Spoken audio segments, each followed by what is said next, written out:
உலகெங்கும் இருக்கக்கூடிய பிரிச்சுவல் டாக்ஸ் தமிழ் நேயர்கள் அனைவருக்கும் வணக்கம். ஜோதிட உலகின் முன்னணி சேனலான நம்மளோட நிகழ்ச்சிக்கு இன்னைக்கு ரொம்பவே ஸ்பெஷலா ஒரு கெஸ்ட் வந்திருக்காரு. புத்தாண்டு 2026 என்ன மாதிரி விஷயங்கள்லாம் நடக்க போகுது அப்படின்றத நம்ம அவங்க கிட்ட கேட்டு தெரிஞ்சுக்க போறோம். நம்ம நிகழ்ச்சிக்கு இன்னைக்கு யார் இணைஞ்சிருக்காங்கன்னு பாத்தீங்கன்னா, உலக அளவுல மிக புகழ் பெற்ற ஜோதிட உலகின் சூப்பர் ஸ்டார் அப்படின்னு சொல்லக்கூடிய நம்மளுடைய மகரிஷி ராம்ஜி பரமஹம்சர் தான் இணைஞ்சிருக்காரு. நிறைய கேள்விகள் கேட்க போறோம். கேள்விகள் எல்லாம் கேட்கறதுக்கு முன்னாடி நிகழ்ச்சிக்குள்ள நம்ம அவரை வெல்கம் பண்ணிக்கலாம். வணக்கம் சார். வணக்கம். எப்படி சார் இருக்கீங்க? நல்லா இருக்கு. Okay sir. இந்த 2026 புத்தாண்டுல வந்து என்ன மாதிரி விஷயங்கள்லாம் நடக்க போகுது, என்ன சஸ்பென்ஸ் எல்லாம் காத்துட்டு இருக்கு அப்படின்னு நேயர்கள் எல்லாரும் வெயிட் பண்ணிட்டு இருக்காங்க. நாங்களும் வந்து அதை உங்க ஸ்டைல்ல கேட்கறதுக்காக வெயிட் பண்ணிட்டு இருக்கோம் சார். நிச்சயம் 2026 எல்லாருக்குமே ஒரு ட்ரெண்ட் செட்டிங் இயரா இருக்கும். முக்கியமா இந்த வருடத்துல குரு பெயர்ச்சி அடைகிறார், உச்சம் பெறுகிறார். அதுதான் இந்த 2026 மிக முக்கியமான ஒரு விஷயமாக கருதப்படுகிறது. ராசி ரீதியாகவே ஒவ்வொரு ராசிக்கு எப்படிங்கிறத நம்ம சொல்லிடுறோம்.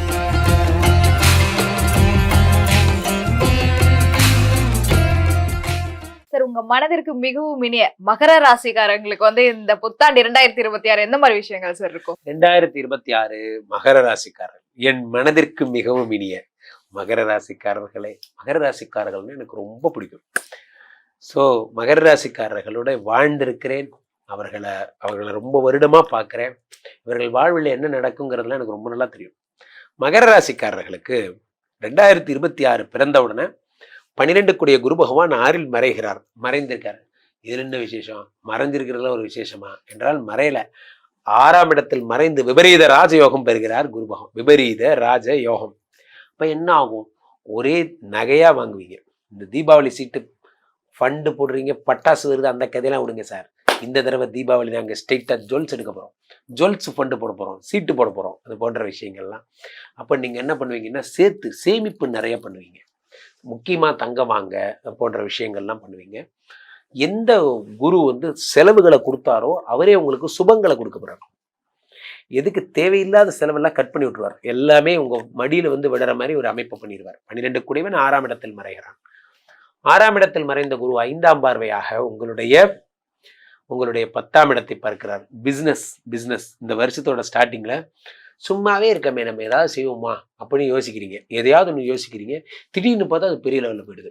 அதுக்கப்புறம் உங்களுடைய 2ஆம் இடத்தை பார்க்கிறார், ராகுவை பார்க்கிறார். இந்த 2ஆம் இடத்தை குரு பகவான் பார்க்கும்போது என்ன ஆகுதுன்னா, தனப்பிராப்தியை தருகிறார். இதெல்லாம் வந்து பிஃபோர் திஸ் ஜூன். ஸோ 3ஆம் இடத்துல சனி பகவான், இந்த ஆள் வக்கரமாயிட்டார் கொஞ்ச நாளா. மகர ராசிக்கு இவர் த சில்ட்ரன்ஸ் ஆஃப் சனி பகவான். அவர் திடீர்னு பார்த்தீங்கன்னா வக்கரமான ஒன்று என்ன ஆயிடுச்சுன்னா, ஒரு டிப்ரெஷன். எல்லாமே உங்களை கடந்து செல்ற மாதிரி, எல்லாம் ஒண்ணுமே புரியல சார், எதுவுமே என் கண்ட்ரோல்ல இருக்கிற மாதிரியே தெரியல, இந்த உலகமே என்னை மறந்துடுச்சு அப்படிங்கிற மாதிரி. திடீர்னு பார்த்தீங்கன்னா சனி பகவான் வந்து என்ன ஆயிடுறார்? வக்கர நிவர்த்தி அடைந்து விடுகிறார். 3ஆம் இடத்தில் இருந்து 5ஐ பார்க்கிறார். மகர ராசிக்காரங்களுக்கு சொத்து வரப்போகுது, சொத்து சேர்த்த போறீங்க. ஒரே நகை தான், ஒரே இதுதான். எவ்வளோ சார் கடன் உனக்கு இருக்கு? எனக்கு ஒரு 4 லட்ச ரூபா கடன் இருக்கு சார். இந்த மாதிரி ஜுவல்ஸ் மீட்டணும் சார். வீட்டு கடன் ஒரு 4 லட்ச ரூபா இருக்கு சார். எல்லாமா சேர்த்து ஒரு 10 லட்ச ரூபாய் கிட்ட வந்துடும் சார். கவலைப்படாதீங்க, குரு பகவான் அடைச்சிருவார். குருவே சொல்லிட்டாருன்னா அது நடந்தே தீரும். அப்போ குரு 3ஆம் இடத்தில் இருந்து 10ஆம் பார்வையாக 7ஆம் பார்வையாக உங்களுடைய 9ஆம் இடத்தை பார்க்கிறார். பாக்கியஸ்தானத்தை பார்க்கிறார், அதிர்ஷ்டத்தை பார்க்குறாங்க. அடுத்து சனி 12 பார்க்கிறார். இதெல்லாம் ஒரு பக்கம். இப்போ 7ஆம் இடத்துல குரு வரார், உச்சம் பெறுகிறார். ஆஃப்டர் திஸ் ஜூன் 7ஆம் இடத்துல வரும்பொழுது, திடீர்னு குரு உச்சம் 7ஆம் இடத்துல வரும்போது ஒரே லவ்ஸ் தான். காதல் கடிதம் தீட்டவே மேகம் எல்லாம் காகிதம். நல்லா தான் இருந்தான் அவனுக்கு. திடீர்னு என்ன ஆயிடுச்சு? திடீர்னு காதல் வந்துடும். ஒரே கவிதையா எழுதுவீங்க. ஒரே என்ன சொல்றது, நான் சொல்றதெல்லாம் கல்யாணம் ஆகி 20-25 வருஷம் ஆனவங்களுக்கே இந்த கதி. அப்போ மகர ராசிக்காரங்க இளவட்ட பசங்கள்லாம் கேட்க வேண்டாம். அவர்கள்லாம் ஒரே 7ஆம் இடத்துல இந்த ஒரு குரு வந்ததுக்கு அப்புறம் ஃபாரின் போயிருக்க உங்களுடைய காதலை திரும்பி வருவாங்க. வள்ளி வர போரா, அந்த மாதிரிலாம் நடக்கும். அப்போ உங்களுக்கு ஒரே சந்தோஷம் தான். இந்த வருஷம் ஃபுல்லா ரொமான்ஸ் தான். உலகத்திலே உள்ளபடியே சொல்ல போனாலும் ஒரு மனிதனுக்கு அதிகபட்ச சந்தோஷமே அவன் வாழ்க்கையில் இருக்கிற காதலும் ரொமான்ஸ், இதெல்லாம் தான் அவனுக்கு சந்தோஷம் தருது. ஆனா அதை பண்ணதான் நமக்கு நேரமே இல்லை. 7க்குடைய அந்த குரு பகவான் 7ஆம் இடத்துல பிரிந்தவர்களை சேர்த்து வைக்கிறார். தெய்வரசானா எல்லாரையும் கூப்பிட்டு, இங்க வா, கமான், இங்க வா, நீ வா, ஒரு 2 பேர் கையை கொடு அப்படிங்கிற மாதிரி 2 பேரும் கையை கொடுத்து சேர்த்து வைக்கிறார். 7ஆம் இடத்துல குரு பகவான் கட்ட பஞ்சாயத்துக்கு போக வேண்டிய பிரச்சனை அப்படி நடக்காம குருவே வந்து எல்லா விஷயத்தையும் காதலை கொடுத்து முடிச்சு விட்டார் அப்படிங்கிற மாதிரி 7ஆம் இடத்துல இருக்கக்கூடிய குரு 5ஆம் பார்வையாக 11ஆம் இடத்தை பார்க்கிறார், லாபத்தை பார்க்கிறார். அடுத்ததா எப்படி விருச்சிகத்துக்கு சொல்லணும் அப்படிதான் உங்களுக்கு சொல்லுவேன். ஏன்னா மகரத்தை தான் பார்க்கிறார். கமான் மகர ராசி கமான் அப்படின்னு கூப்பிட்டு, இங்க இருக்கீங்க மகர ராசி யாரு? ஐயா நான் தான் ஐயா, முன்னாடி வந்து நில்லு அப்படின்னு. ஐயா உங்க முன்னாடி கையை கட்டிட்டு ஒரு மகர ராசியை சேர்ந்த யாராவது ஒருத்தர் இருந்தா அவனுக்கு நீங்க பிளஸ் பண்ணுங்க ஐயா. அதான் ஒண்ணுதான் பிளஸ் பண்ணிடுறேன், அவ்வளவுதான் எம்எல்ஏ ஏறப்படா அப்படிங்கிற மாதிரி இந்த குரு பகவான் என்ன பண்றார், அந்த மகர ராசிக்காரங்களை பிளஸ் பண்ணிடுறாரு. ஏன்னா காரணம் என்ன அப்படின்னா, ஃபர்ஸ்ட் விருச்சிகத்தை பண்ணார், அடுத்து குரு பகவான் மகரத்தை தான் பண்றாரு. மகரத்தை பண்ணும்போது வாழ்க்கை ஒரே டேக்ல அப்படி வயதிஸ் குலவரி சாங்கில் எப்படி ஒரு சாங்கில் திடீர்னு ஒரு தலைகீழ ஒரு ஓவர் நைட்ல எல்லாம் மாறிச்சோ அந்த மாதிரி ஓவர் நைட்ல உங்க வாழ்க்கை மாறிடும். ஓவர் நைட்ல ஒபாமான கதை அது உங்களுக்கு தான் பொருந்தும். காரணம் என்னன்னா ராசியை குரு பார்த்துடுறாரு. அது உச்சம் பெற்ற குரு, அது 7ஆம் இடத்துல இருந்து பிரமாதம். அடுத்ததாக குரு 3ஆம் இடத்துல இருக்கக்கூடிய சனியை பார்க்கிறார் 9ஆம் பார்வையா. இந்த சனி யாரு? 1 2 கூடையவர், நம்ம பையன்தான் சார், நம்மால் தான், நம்ம ஃபாதர் 2 கூடையவர் அவர் தான். அவர் கொஞ்ச நாளா எங்க அப்பா கொஞ்சம் காசு தராம இருந்தார், இப்போ அவர் சரியாயிட்டார் அப்படி குரு பார்த்துடுறார் சனி பகவானை. அப்ப இனிமே பணம் வரும், எல்லாமே சூப்பரா இருக்கு. மகர ராசிக்காரர்களுக்கு காதல் வரப்போகிறது, மகர ராசிக்காரங்க வாழ்க்கையை தலைகீழா மாறப்போகுது. மகர ராசிக்காரர்கள் ஜஸ்ட் ஒண்ணுமே இல்லை, ரெண்டே கிடப்பாறை எடுத்துட்டு போயிட்டு மேல அப்படியே ரூஃபை இடிச்சுட்டு உட்காந்துக்க வேண்டியதா. கமான் குரு பகவான் கமான் அப்படிங்கன்னா ஒரு பெட்டியை திறந்து வச்சுன்னா 2 கோடி இந்த போடு, 2 பார்த்தா ஒன்று போடுங்க 3 கோடி, ஓகே தேங்க்யூ அப்படிங்கிற மாதிரி மகர ராசிக்காரர்கள் ரொம்ப ஜாலியா இருக்கு போறீங்க, சிரிச்சுட்டே இருப்பீங்க, வேணா பாருங்க. ஓகே சார், அப்போ இந்த புத்தாண்டு மகர ராசிக்காரங்களுக்கு நிறைய அன்எக்ஸ்பெக்டடா நிறைய விஷயம் நடக்கும், ஆனா அது எல்லாமே பிளஸ்ல முடியும் அப்படின்னு சொல்லியிருக்கீங்க. சோ இவங்களுக்கான வழிபாடு முறைகள் என்ன சார்? பிளஸ் மார்க் இவங்களுக்கான வழிபாட்டு முறைன்னா 2ஆம் இடத்துல இருக்கக்கூடிய ராகு பகவான். இந்த ராகு என்ன பண்ணுவாருன்னா, 1000 தான் தங்கமே தங்கம்னாலும் ராகு ஒரு ஸ்னேக்கு தன்னோட புத்தியை காட்ட தான் செய்யும். ஸோ அப்போ 2ஆம் இடத்துல ஸ்னேக் இருக்கும்போது என்ன ஆகும்னா, குடும்பத்துல தேவையில்லாத வார்த்தைகள் ரொம்ப ஜாக்கிரதையா இருக்கும். பேசிட்டு இருக்கும்போது ஏதாவது கெட்ட வார்த்தை பேசுனீங்களா என்ன, இல்லை ஃப்ளோவில் வந்திருக்கோம் அப்படிங்கிற மாதிரி. ஏதாவது உங்க வாயே உங்களுக்கு ஒரு எதிரி, அமைதியா இருங்க. அதாவது பாஸ் ஏதாவது கேட்டாருன்னா, உனக்கு ஐயா உங்களோட வேலை செய்யறது ரொம்ப மகிழ்ச்சியா உணர்றையான்னு சொல்லிட்டு வந்துருங்க. உங்களெல்லாம் போட ஏதோ ஒன்று சொல்லிட்டீங்கன்னா வேலை போயிடும். ஸோ இப்போ நீங்க படக்குன்னு பேசிடுவீங்க, அது மட்டும் ஜாக்கிரதையா பார்த்துக்கணும். ஸோ ராகு கூடிய திருநாகேஸ்வரம் போங்க, பக்கத்தில் இருக்க புத்து கோயிலுக்கு போங்க, இதெல்லாம் பண்ணுங்க.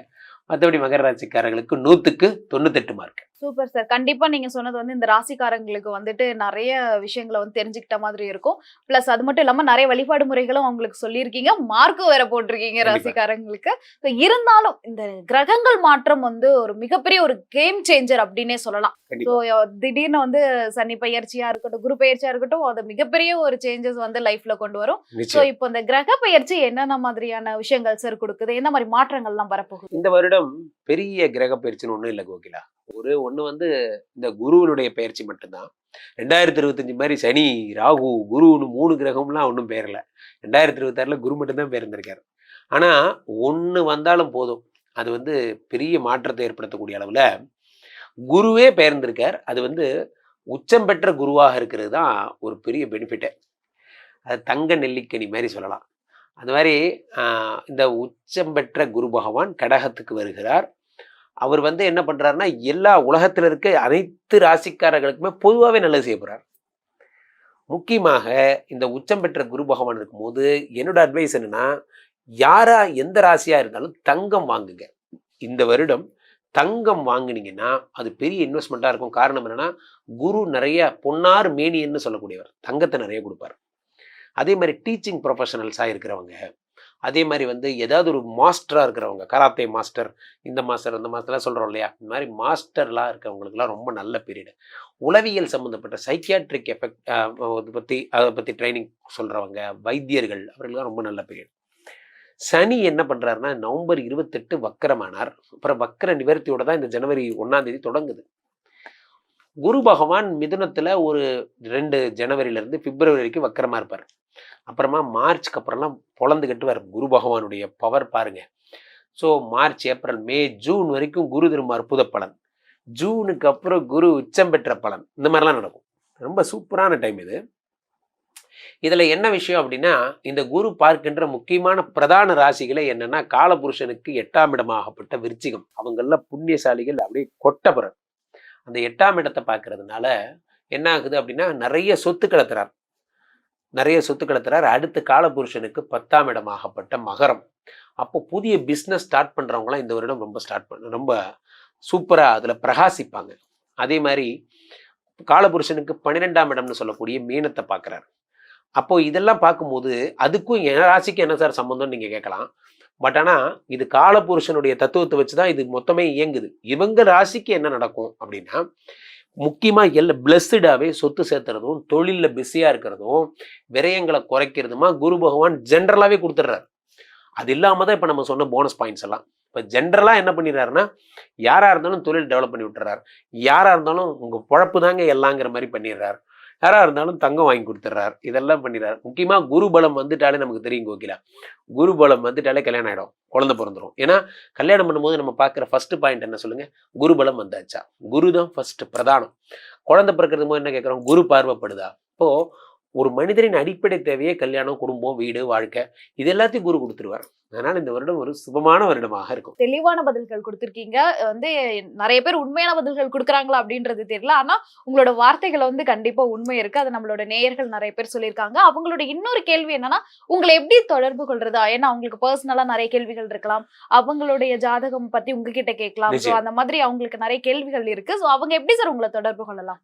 அப்போ என்ன தொடர்பு கொள்வது உலகத்துல ரொம்ப ஈஸி. எனக்கு ஃபோன் பண்றதா. ஏன்னா எனக்கு ஃபோன் பண்ணா கீழே போயிட்டு இருக்க இந்த 2 நம்பரை கூப்பிடுங்க. உங்களுடைய சொந்த ஜாதகத்தை பார்த்து கொள்ளுங்கள். நம்மளை பொறுத்த வரைக்கும் இந்த உலக புகழ் வாய்ந்த இந்த விஸ்வரூப விஷ்ணு மாயா எழுந்தில் இருக்கக்கூடிய புனிதமான இந்த ஸ்ரீமடத்துல தினசரி நடக்கின்ற வேள்விகளுக்கு வாங்க. என்னை சந்திச்சுட்டு அந்த வேள்விகள்லாம் கலந்து விஷ்ணுமாயா பூஜைகள்லாம் செஞ்சுக்கிட்டா சிறப்பு. இந்த மகர ராசிக்காரர்களுக்கு இந்த 2026 புத்தாண்டு பலன்கள் எந்த மாதிரியான நற்பலன்களை கொடுக்க போகுது? ஆமா, உண்மையிலேதான். அதாவது மகர ராசிக்காரர்களுக்கு இந்த ஆண்டு 2026ஆம் ஆண்டு மிக உன்னத அதியோக பலன்களை கொடுக்கக்கூடிய ஒரு அற்புதமான ஆண்டு. சும்மா வாய்க்கு வந்ததெல்லாம் சொல்லலை, காரணத்தோட சொல்றேன். காரணத்தை சொல்றேன், நீங்களே அதை ஒத்துப்பீங்க. என்ன காரணம் கேட்டீங்கன்னா, உங்களுக்கு எதிர்த்து நின்று உங்களுக்கு எப்பயுமே எதிர்ப்பா நினைக்கக்கூடிய ஒரு மனிதர் உங்களை முறைச்சு பார்த்துட்டு இருந்தா உங்க மனதில் என்னவா இருக்கும்? மனதில் என்ன, எதனால முறைக்கிறாருன்னு ஒரு பயம், எல்லாமே கலந்துருக்கு. இதெல்லாம் எதிர்மறையான சிந்தனைகள். அதே நேரத்துல உங்களை நீங்க நல்லா வரணும்னு விரும்பக்கூடிய ஒரு நல்ல மனிதர் உங்க கூட இருந்து, நான் உங்க கூட எப்பவுமே இருக்கும்ப்பா, நான் பாத்துக்கிறேன், எது எப்பயும் கவலைப்படாது அப்படின்னு சொல்றாரு. அப்ப உங்களோட மனதில் என்னவா இருக்கும்? இவங்களுக்கு என்ன பண்ண போறேன்னு தெரியலையே, சந்தோஷமா கொடுக்குறாங்க, மகிழ்ச்சியா இருக்கும், இவர் இருக்காரா எதனாலும் பாத்துப்பாரு ஆமா அப்படின்ற மாதிரி. இந்த ஆண்டு 2026ஆம் ஆண்டு அப்படிதான் மகர ராசிக்கு அமைய போகுது. அப்பா ஏன்னு கேட்டீங்க அப்படின்னா, ராசிக்கு எதிர்நிலையில குரு பகவான் முழு உச்ச பலத்தோட உட்கார போறாரு. ராசிக்கு எதிர் ராசி பாத்தீங்கன்னா கடகராசி. கடகராசி தான் குரு உச்சம் பெறக்கூடிய ஒரு ராசி. குரு 12 ஆண்டுக்கு ஒரு முறை தான் ஒரு சுழற்சியில ஒரு ராசிக்கு வருவார். அந்த வகையில ஒரு 12 வருஷத்துக்கு அப்புறம் திரும்ப அவருடைய உச்ச வீட்டுல அமர போறாரு. கடகராசியில் அமர போறாரு. கடகராசியில் உட்காந்துட்டாரு அப்படின்னா அவருடைய நேரடியான பார்வையில மகர ராசிக்காரர்கள் இருக்க போறீங்க. ஒரு ஜாதகத்துல ராசியோ லக்னத்தையோ குரு பார்த்துட்டாருன்னா ஜாதகத்தை மூடி கையில கொடுத்தலாம். நீ அதை பத்தி கவலைப்படாத, போப்பா, எங்க என்ன செஞ்சாலும் சரியா வந்துடும், பயப்படாம கவலைலாம் தைரியமா இருக்கலாம், என்னன்னாலும் தைரியமா செய்யுன்னு சொல்லிடலாம். அந்த அளவுக்கு குருவுடைய பார்வைக்கு பவர் உண்டு. அப்படிப்பட்ட குருவுடைய பார்வை இந்த ஆண்டு 2026ஆம் ஆண்டு உங்க ராசி மேல மொத்தமா விழுக போகுது. குரு உங்களை பார்த்துப்பார், கவலையப்படாதீங்க மகர ராசிக்காரர்களே. ஓகே, இப்ப கவலைப்பட தேவைன்னு சொல்லிட்டீங்க. அந்த பொருளாதாரம் அடிப்படையில, பணம் அடிப்படையில இவங்களுக்கு எந்த மாதிரியான, அப்புறம் தொழில், ஆமா, இது 3 அடிப்படையில ஒரு மனிதனுக்கு இதுதான் அத்தியாவசியம், இதுல எந்த மாதிரியான வளர்ச்சிகளை அவங்க எட்டுவாங்க? கண்டிப்பா கண்டிப்பா. மகர ராசிக்காரர்களுடைய ராசிநாதன் யாருன்னு கேட்டீங்கன்னா, நீதிமான்னு சொல்லக்கூடிய, எப்பயுமே நடுநிலையா இருக்கக்கூடிய, எண்ணங்களை கொடுக்கக்கூடிய, ஒரு நீதிபதியை போல செயல்படக்கூடிய சனி பகவான் தான் மகர ராசியோட அதிபதி. அவர் மார்ச் மாதம் மீன ராசிக்கு போயிடுறாரு. வாக்கிய கணிதப்படி மீன ராசிக்கு மார்ச் மாதம் தான் போறாரு. இப்போ திருக்கணித அடிப்படையில் ஏற்கனவே அங்கே போயிட்டதா கணிதம் கணக்குப்படி பஞ்சாங்கப்படி சொல்லிட்டு இருக்காங்க. வாக்கிய கணிதப்படி அவர் மார்ச் மாதம் தான் அங்கே போறாரு, அதாவது மீன ராசிக்கு போறாரு. மீன ராசி குரு பகவானோட, நான் சொன்னேன் இல்லையா, குரு பார்த்துக்காரு, இதை பற்றி கவலைப்படாதீங்க அப்படின்னு. அந்த குரு பகவானோட வீடு மீனராசி. மீனராசியில் போய் உட்கார்றாரா, குருவுடைய பார்வை அங்கிருந்து மீன ராசிக்கு விழுகும். குருவுடைய 9ஆம் பார்வை ராசிக்கு 7ஆம் இடத்துல இருந்து தன்னோட 9ஆம் பார்வையா மீன ராசியை குரு பார்க்க போறாரு. உச்ச பலத்தோட நிற்கக்கூடிய குரு இருக்கிற ஸ்தானத்தோட அவரை பார்க்குற ஸ்தானத்துக்கு நல்ல பலன்களை வாரி வழங்குவார் அப்படின்றதான் உண்மை. ஸோ அங்கே இருக்கக்கூடிய உங்க ராசிநாதன் சனி பகவானுக்கும் குருவுடைய பார்வை விழும்போது உங்க மேல உங்க ராசிக்கும் குருவுடைய பார்வை, ராசிநாதனுக்கும் குருவுடைய பார்வை விழும்போது முழு பரிசுத்த தன்மையும் பாசிட்டிவிட்டியும் உங்களுக்கு வந்துடும். அது வந்துச்சுனாலே எல்லாருமே உங்களை விரும்பி பழக ஆரம்பிப்பாங்க. நல்ல நட்புகளை நிறைய நீங்கள் சம்பாதிக்க முடியும். இது உங்களுக்கு தொழிலுக்கும் வளர்ச்சிக்கும் மிகப்பெரிய உறுதுணையாக இருக்கும். அது மட்டும் இல்லாமல் பொதுவாகவே குரு சனியோடைய இணைவு அப்படின்றது வந்து பார்த்தீங்கன்னா தொழில் சார்ந்த நல்ல முன்னேற்றத்தை கொடுக்கும். ஒரு சொந்தமாக பிஸ்னஸ் பண்ணிட்டு இருக்கீங்க, இல்லை அரசு உத்தியோகத்தில் இருக்கீங்க, எப்படி இன்னும் ஒரு விஷயத்தில் இருந்தாலும் சரி, ஒரு வேலையில் இருக்கீங்க, ஒரு நிறுவனத்தில் வேலையில் இருக்கீங்க அப்படின்னாலுமே வந்து அதில் நல்ல மென்மேலும் முன்னேற்றத்தையும் உங்களால் கம்பெனி வளர்ந்துச்சு, நீங்கள் உங்கள் வேலையை சிறப்பாக செஞ்சீங்க அப்படின்னு உங்களுக்கு நற்பேர் வர்றதுக்கான ஒரு அற்புதமான காலமாக இந்த 2026 இருக்க போகுது. ஓகே. அது இல்லாமல் இப்போ இந்த குரு சனி சேர்க்கைன்னு சொன்னீங்க, இது வந்து ஒரு ஆன்மீக வளர்ச்சியும் சேர்ந்த மாதிரியான விஷயமா இல்லை? ஆமா, அதாவது நீங்க கேட்கறது வந்து புரிஞ்சிச்சு. பொதுவா வந்து குரு சனி வந்து சேர்க்கை வந்து அவ்வளவு ஊர்ந்து சொல்ல மாட்டாங்க. என்ன கேட்டீங்கன்னா பிரம்மகத்தி தோஷத்தை ஏற்படுத்தக்கூடியதுன்னு சொல்லுவாங்க. அது வந்து ஒரே ஸ்தானத்துல இணைவு வர்றாங்க அல்லது கேந்திர தொடர்புல வரும்போது அந்த மாதிரி ஏற்படும். திரிகோண தொடர்புல வரும்போது அப்படி ஆகாது.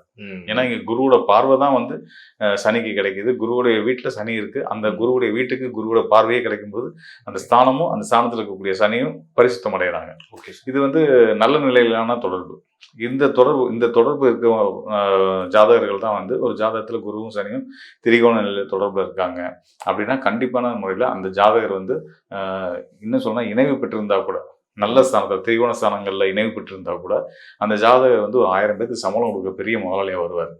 ஓகே. ஸோ அந்த அளவுக்கு வந்து குரு சனியோட இணைவுன்றது ரொம்ப சிறப்பான ஒரு அமைப்பு தான். சரி, இப்போ இவங்களுக்கு கோயில் வழிபாடு, தெய்வ வழிபாடு அப்படின்னு சொன்னா எந்த மாதிரி சொல்லலாம்? ஆமா, பொதுவாக வந்து நம்ம மகர ராசிக்காரர்களுக்கு மகாவிஷ்ணு மகாலட்சுமி வழிபாடு தொடர்ந்து வழிபாடு செய்ய சொல்லி சொல்லுவோம்.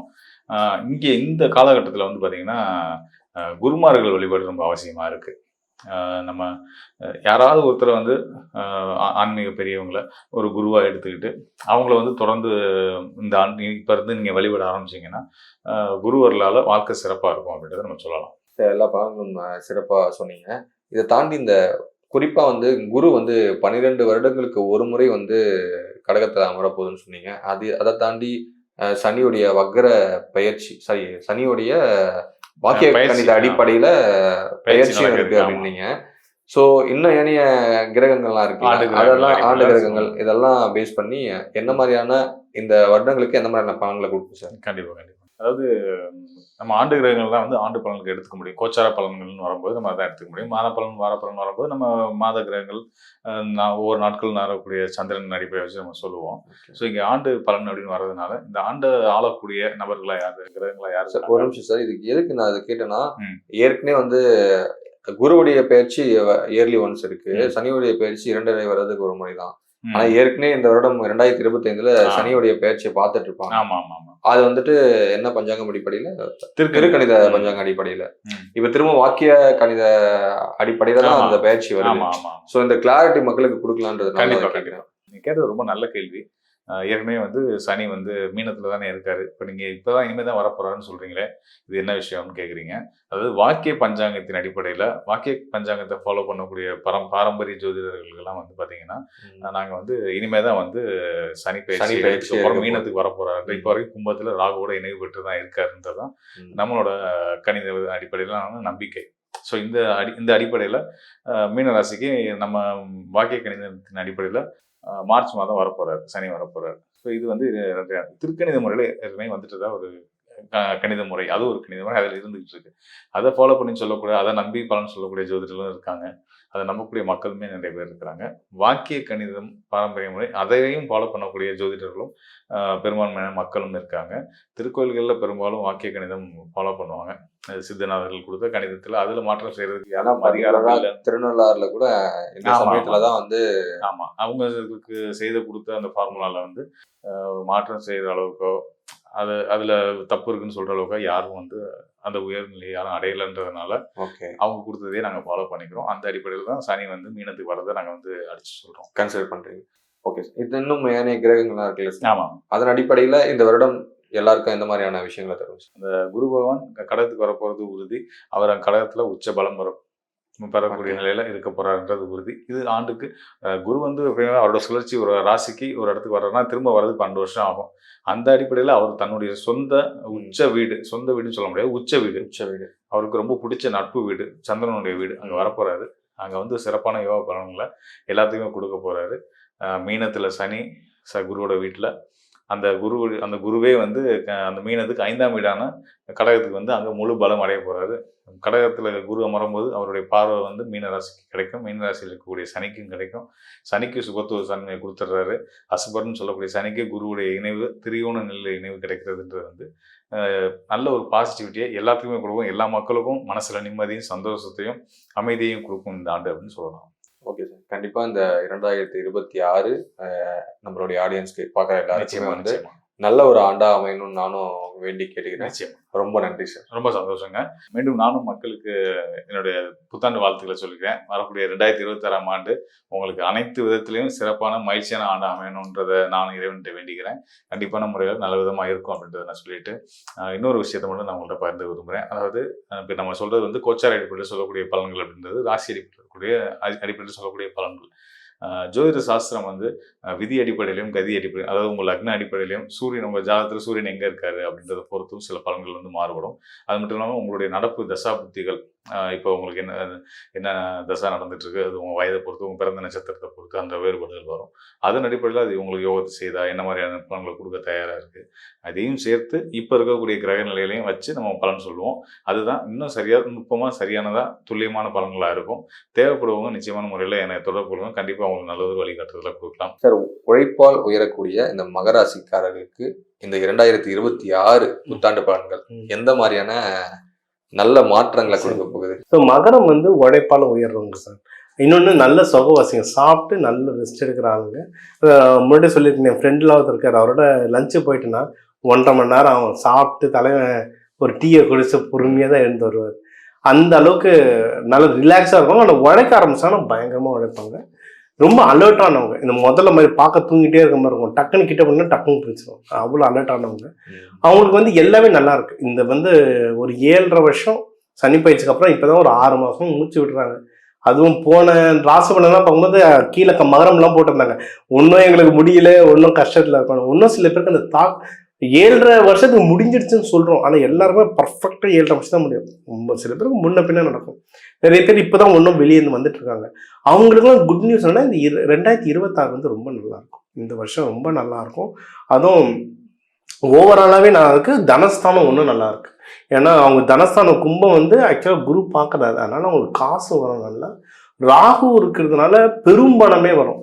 எப்போ ஜென்ரலாகவே 7.5 வருஷம் முடியும் போது சனி பகவான் வந்து பெருசாக ஏதாவது நல்லது செஞ்சுட்டு தான் போவார். கூட ராகு இருக்கிறதுனால பிரம்மாண்டமாக வரும். ஆனால் ராகு இருக்கிறதுனால கொஞ்சம் வில்லங்க வர வாய்ப்பு இருக்கு. அதனால வர காசை வந்து உஷாராக கவனிக்கணும். ஏன் வருது, எதுக்கு வருது, எப்படி வருது, அந்த டாக்குமெண்டேஷன் இருந்தால் நீங்கள் ஜெயிச்சிடலாம். இது ஒன்று. இன்னொன்று, குடும்பத்துல சந்தோஷம் நிறைய இருக்கும். அந்த ராகு இருக்கிறதுனால சின்ன சின்ன சலசலப்பு இருக்கும். நம்மளோட சேர்ந்து பொறுமை, கொஞ்சம் பின்னாடி போயிட்டு என்ன நடக்குது, யார் பிரச்சனை பண்ணுறத பொறுமையாக கவனிச்சிங்கன்னா அவங்கள அந்த இடத்துல லைட்டாக மூவ் பண்ணிட்டாலே வீட்டில் சந்தோஷம் இருக்கும். முயற்சி ஸ்தானத்தில் ரொம்ப ஜாக்கிரதையாக இருக்கணும். ஏன்னா சனி பகவான் இருக்கார்.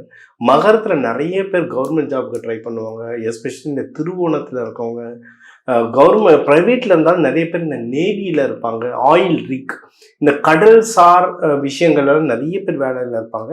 அவங்க எல்லாருமே நிறைய எக்ஸாம்ஸும் எழுதுவாங்க. இப்போ ஆயில் ரிக்குக்கு போகிறவங்க, நேவிக்கு போகிறவங்கன்னா கவர்மெண்ட் எக்ஸாம்ஸ் நிறைய எழுதுவாங்க. அந்த எக்ஸாம்ஸ் எழுதுறவங்க ரொம்ப ஜாக்கிரதையாக இருக்கணும். என்னதான் ப்ரிப்பேராக இருந்தாலும் நீங்கள் 1க்கு 2 தடவை அந்த எழுதுனதை நீங்கள் வெரிஃபை பண்ண நீங்கள் ஜெயிச்சிடலாம். முயற்சி ஸ்தானத்தை கேர்ஃபுல்லாக இருந்தீங்கன்னா ஜெயிச்சிடலாம். பெஸ்ட் என்னன்னா 4ஆம் வீடு நல்லா இருக்கு. நீங்கள் இன்வெஸ்ட்மெண்ட் பண்ணணும்னா தாராளமாக பண்ணலாம். கோல்டு, வீடு, வண்டி, ஏதாவது புதுசாக எதனா பிஸ்னஸ் இன்வெஸ்ட் பண்ணுறீங்கன்னா தாராளமாக பண்ணலாம். திருவோணத்துலலாம் திருவோண நட்சத்திரத்தில் இருக்கவங்களாம் நிறைய நிலம் சார்ந்த பிரச்சனைகள்லாம் நிறைய வரும். அண்ணன் தம்பிங்களுக்குள்ள பிரச்சனை, இந்த நிலம் சார்ந்து நிறைய வரும். அவங்களாம் ஒரு தடவை இன்வெஸ்ட்மெண்ட் பண்ணிட்டு அவஸ்தைப்படுறதுக்கு முன்னாடி ஒரு தடவை ஜோதிடரை பார்த்து எந்த ஊரில் வாங்கினா நல்லது, எந்த திசை, எந்த பிளாட் நம்பர். இப்போ நம்மலாம் எப்படின்னா வெறும் வாஸ்து மட்டும் பார்க்க மாட்டோம். வாஸ்து, அஸ்ட்ராலஜி, நியூமராலஜி கலந்து நிறைய சொல்யூஷன் சொல்லுவோம். ஒன்றுக்கு வந்தால் நம்ம ஒரு 4-5 விஷயம் பார்த்து சொல்லுவோம். அந்த மாதிரி கம்பைன் பண்ணி பார்த்தீங்கன்னா ஜெயிக்கிறதுக்கான வாய்ப்புகள் ரொம்ப ஜாஸ்தியாக இருக்குது. அண்ட் 5ஆம் வீடும் நல்லா இருக்கு. குடும்பத்தோட சந்தோஷமாக வெளியே ட்ராவலிங் பண்ணுற வாய்ப்புகள் நிறையவே இருக்குது. அதுவும் குலதெய்வ கோவில் போயிட்டு வர்றது, வீட்டு பக்கத்தில் இருக்க கோவில். ஏன்னா வீட்டு பக்கத்தில் இருக்க கோவிலுடைய சக்தியில் தான் நம்மளாம் வாழ்கிறோம். அவங்க தான் நம்மளை பாதுகாத்துக்கிறாங்க. ஊர் எல்லை தெய்வமாக இருக்கட்டும், இல்லை ஊருக்குன்னு இருக்கிற சிவபெருமான் விஷ்ணு கோவிலாக இருக்கட்டும், போயிட்டு வர்றது ரொம்ப நல்லது. அதுக்கப்புறம் இஷ்ட தெய்வ கோவிலும் போயிட்டு வாங்க. இஷ்ட தெய்வ கோவிலுன்றதே கடைசி. முதல்ல குலதெய்வம், செகண்ட் நம்ம வீட்டு பக்கத்தில் இருக்கிற தெய்வம், மூணாவது இஷ்ட தெய்வம். இது வழிபாடு குடும்பத்தோடு போயிட்டு வந்தீங்கன்னா சூப்பராக இருக்கும். பெஸ்ட்டு வந்து என்னென்னா 7ஆம் வீடு நல்லாயிருக்கு. கல்யாணத்துக்கு வெயிட் பண்ணுறவங்க, பொண்ணு மாப்பிள்ளை வீடு பார்க்கணும், இல்லை ஏற்கனவே பார்த்து பூ வச்சவங்களாம் என்கேஜ்மெண்ட் பண்ணுறதுக்கு, கல்யாணம் பண்ணுறதுக்கு இந்த வருஷம் வந்து சூப்பராக அமைஞ்சிருக்கு. நம்ம எப்போவுமே சொல்கிறது இதுதான், புதன் வியாழன் வெள்ளி இந்த 3 நாள் சூப்பரான நாள். பொண்ணு மாப்பிள்ளை வீடு பார்க்க போகிறது இருந்தாலும் சரி, என்கேஜ்மெண்ட்டாக இருந்தாலும் சரி, கல்யாணமாக இருந்தாலும் சரி, இந்த 3 நாளில் பண்ணுறது வந்து சக்ஸஸ் ரேஷியோ ரொம்ப ஜாஸ்தியாக இருக்குது. ஏன்னா சாட்டர்டே சண்டே தான் லீவுன்னு அப்போ தான் ரிசப்ஷனை பண்ண வைப்பாங்க. ரொம்ப கஷ்டம், ரொம்ப டஃப்பாக இருக்குது டைம். இந்த 3 நாளில் வச்சிங்கன்னா அதில் சக்ஸஸ் ரேஷியோவும் சந்தோஷமாக ரொம்ப ஜாஸ்தியாக வருது. அதுக்கேற்ற மாதிரி இப்போ கல்யாணம் கடன் வாங்காமல் கல்யாணம் பண்ண முடியுமா? டஃப்பாக இருக்குது. ஸோ இந்த டைமில் நீங்கள் கடனுக்கெல்லாம் தேடுறீங்கனாலும் கடன்கள் உங்கள் கைக்கு வர்றதுக்கும் நிறைய வாய்ப்புகள் இருக்குது. ஆனால் என்னென்னா தேவைப்பட்ட மட்டும், இல்லை தேவைப்படுற பணம் மட்டும் கடனை எடுங்க, அதுக்கு மேலே எடுக்காதீங்க, அது பிரச்சனைகள் வரும். ஆனால் உங்களுக்கு தேவையான பணம் உங்களுக்கு கண்டிப்பாக கைக்கு வந்து சேர்றதுக்கெல்லாம் வாய்ப்புகள் இருக்குது. இன்னொன்று, குருமார்களை போய் பாருங்கள். எவ்வளோ குருமார்களை பார்க்குறீங்களோ அவ்வளோ பவர். ஏன்னா தொழில் ஸ்தானமும் ரொம்ப நல்லா இருக்குது. நீங்கள் குருமார்களை பார்க்க உங்கள் பவர் ஏறும், தொழிலில் நீங்கள் வளர்ச்சி அடைஞ்சிட்டே வருவீங்க. நீங்கள் போடுற பிஸ்னஸில் நல்ல பணம் வர வாய்ப்பு இருக்குது. 12ஆம் வீட்டில் குரு இருக்கிறதுனால நிறைய சுப விரயங்கள் வரும். இப்போ வீடு வண்டி வாங்குறது, கல்யாணம் பண்ணுறதுலாம் சுப விரயம். நல்ல விஷயம் தானே. வர காசை எடுத்து அதில் போடுங்க, உங்கள் லைஃப் முழுக்க அது யூஸ்ஃபுல்லாக இருக்கும். ஓகே சார், இதை தாண்டி வழிபாடுகள் அப்படின்னு வரும்போது எந்த மாதிரி தெய்வ வழிபாடுகள், கோயில் வழிபாடுகள் சிறந்ததா? மெயின் வந்து சிவபெருமான் வழிபாடு சூப்பர். அதுவும் எப்படின்னா பாம்பை கொடைய வச்சிருக்க சிவபெருமான். ஏன்னா இப்போ சனியில் வந்து சனி பகவானில் வந்து ராகு இருக்கார். அதுவும் உங்கள் வீட்டுள்ளே இந்த நவம்பர் 25 வந்துடுவார் உள்ள. ஸோ நீங்கள் வந்து சிவபெருமான் அலங்காரம் பண்ணிட்டு பாம்பு கொடை வைப்பாங்க, அந்த ரூபத்தை வழிபடலாம். ரங்கநாதர் பாம்பு படுக்க மேலே படுத்துருப்பார், அவரை வழிபடலாம். வராகமூர்த்தி திருவோணத்தில் வந்தீங்கன்னா கண்டிப்பாக வராகமூர்த்தி. பொதுவாகவே திருவோணத்துக்கு மகரத்துக்கு ரொம்ப நல்லது. வராகமூர்த்தி வழிபட ரொம்ப நல்லா இருப்பீங்க. நிறைய அன்னதானம் கொடுக்க ரொம்ப நல்லது நடக்கும். ஓகே சார், இது தாண்டி இந்த 2026 வந்து பாத்தீங்கன்னா குரு பகவான், சனி பகவான் இந்த மாதிரி கிரகங்கள்ல வந்து எந்தெந்த நிலையில வந்து சஞ்சரிக்குது, எந்த மாதிரியான பலன்களை கொடுக்கும், அதுக்கேற்ற மாதிரி சொல்லுங்க சார். இந்த வருஷம் வந்து எல்லா கிரகங்களும் ஏதோ ஒரு விதமான பயிற்சிகள் நடக்குதுங்க. மேஜரா என்னென்ன கிரகங்கள்னா, ஒன்று குரு பகவான். இந்த வருஷத்தையே 2ஆக பிரிச்சுக்கலாம். குரு பயிற்சி வந்து ஜூன் 2 வரும். ஸோ ஜூன் 2க்கு முன்னாடி, ஜூன் 2க்கு அப்புறம்னு சொல்லிட்டு பிரிச்சுக்கலாம். அதை கலந்து தான் நம்ம வந்து இப்போ நம்ம ராசிகளுக்கு நம்ம பயன்கள் சொல்லியிருக்கோம். இன்னொன்று, சனி பகவானுடைய வக்ர பயிற்சி நடக்குது. சனி பயிற்சி 2.5 வருஷத்துக்கு ஒன்று, வக்ர பயிற்சி நடக்குது. அதுவும் ஜூலை 27 அந்த டைமில் நடக்கும். அதுவும் நடுவில் தான், வருஷத்துக்கு நடுவில் வருது. மேஜராக இன்னொன்று யாருன்னா ராகு கேது பயிற்சி. அது வந்து நவம்பர் 25. ஸோ 2026 நவம்பர் 25 கடைசியாக நடக்குது. அதான் சொன்ன, இது வந்து யாருக்கும் ஒரு பெரிய விமோச்சனம், சிம்ம ராசி கும்பராசிக்கு ஒரு பெரிய விமோச்சனம். ஏன்னா ஏற்கனவே ரொம்ப கஷ்டப்பட்டு இருக்காங்க. ஸோ இந்த 3 கிரகங்கள், ராகுக்கு எது சேர்த்தா 4 கிரகங்கள், இந்த 4 கிரகங்கள் பயிற்சி நடக்குது. ஸோ இந்த வருஷம் வந்து நிறைய மாறுதல்கள் இருக்குது, நிறைய நல்லதும் இருக்குங்க இந்த 2026. இன்னொன்று, இந்த 2026 வந்து தமிழ் மாத பிரகாரம், நம்ம April 14 வந்து தமிழ் நியூ இயர், அது பிரகாரம் பார்க்கும்போது இந்த வருஷம் வந்து ஸ்பிரிச்சுவல் வருஷம். ஒரு வருஷத்துக்கும் ஒரு நல்லது நடக்கும். சரிங்க, விஸ்வாச வருஷம், இப்போ பிரபவ வருஷம் வருது. இந்த வருஷத்துக்கு என்னன்னா ஹைலி ஸ்பிரிச்சுவல். நீங்கள் வேணால் பாருங்கள், இந்த வருஷம் நம்ம அடுத்த நியூ இயர் போகும்போது நம்மளுக்கு அந்த கமெண்ட்ஸ் வரும், நீங்கள் சொன்னது ரைட்டுன்னு. இந்த வருஷம் நிறைய கோவில் ஸ்தலங்கள் நிறைய வளரும். கோவில் ஸ்தலங்கள் சம்பந்தமான விஷயங்கள் நிறைய பேசப்படும். நிறைய முருகர் சிலை திறப்பாங்க, நிறைய சாமி கோவில்கள் கும்பாபிஷேகம் நிறைய நடக்கும் இந்த வருஷம்.